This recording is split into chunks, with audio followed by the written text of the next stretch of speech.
The Fema plans to imprison American citizens have generated a lot of interest around the country in locating the potential prison camps throughout the country. These may be facilities currently being used as prisons, such as those you saw earlier, or prisons that are being built supposedly in the name of the war on drugs, or facilities that have other uses but which could be quickly used to detain large numbers of people, such as this Amtrak facility in Beech Grove, Indiana.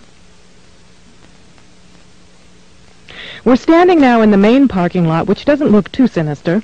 At this level, it is a very large parking lot, fenced on all sides by fence topped by barbed wire. It also has these electronically operated turnstiles.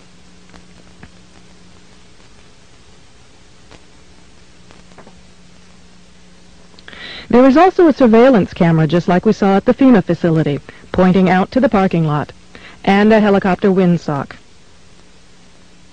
All of these apparent security measures are particularly unusual here, because this is a very low crime area, and this facility is nothing but an old train repair station with nothing in it worth stealing.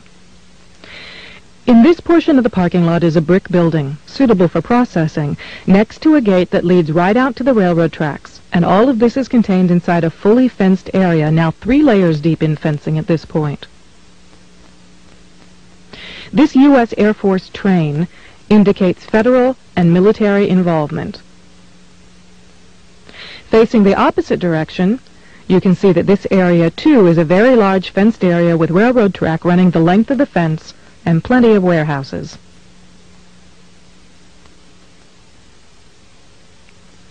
This facility was supposed to have closed in June of 1993, yet instead several $1 million in federal funds have been spent on supposed renovations over the past 2 years. Helicopter windsocks and markers are evident throughout the property. This small building is the only way into a particular fenced area. Inside this building we see more of the motion-activated detectors, electronic turnstiles, and prison bars.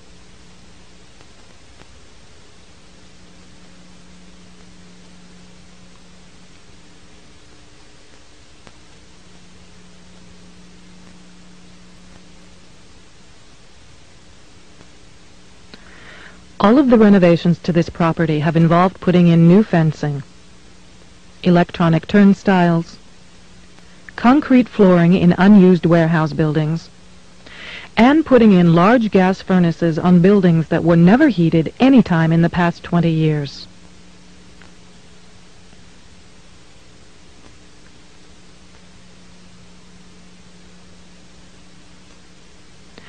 Outside this building is fencing and a cattle run section of fence, all topped by barbed wire, pointing inward, not to keep people out, but to keep people in. This was common throughout the facility, particularly the new fencing that had been erected.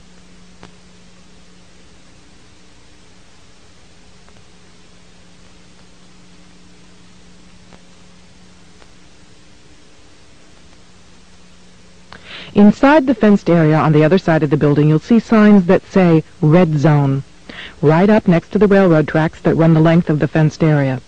Next to the Red Zone sign, you can see closely numbered markers on the fences that are too closely spaced to be parking markers, just as if they plan to have people line up to board the trains.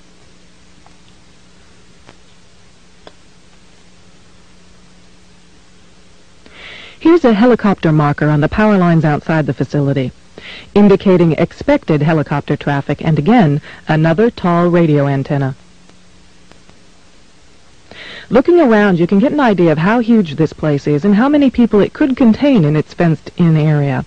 In yet another fenced area, we see a large warehouse building at the end, with the electronic turnstiles in front of it.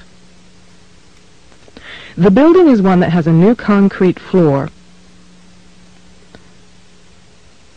and its doors and windows have all been blocked. Outside there are new gas pipes.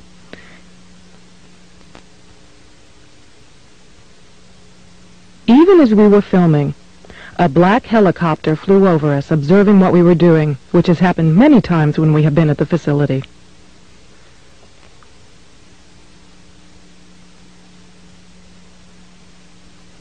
The gas lines and gas pipes at the facility run the length of the buildings.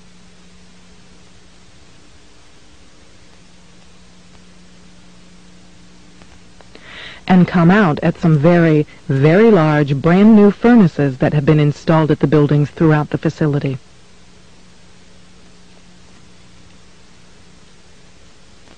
We found this crane, which has seen better days, but is plainly marked U.S. Army in the middle of the stockyard.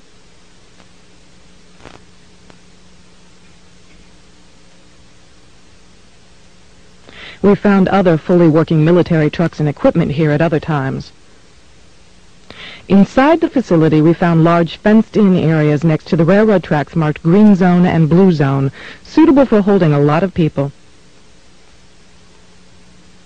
Many of the old warehouse buildings have had new concrete floors put into them. Unused sections of railroad track have been dug up and replaced, and from the supplies in the stockyards, it is obvious they will be doing even more construction and fencing.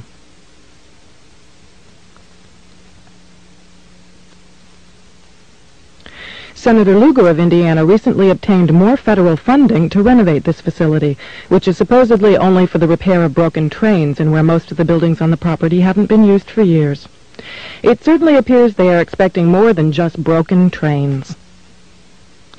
This tower, overlooking the entire facility at one end of the facility along the railroad tracks, also has a radio antenna on it with a ladder up inside of it. It would make an excellent watchtower.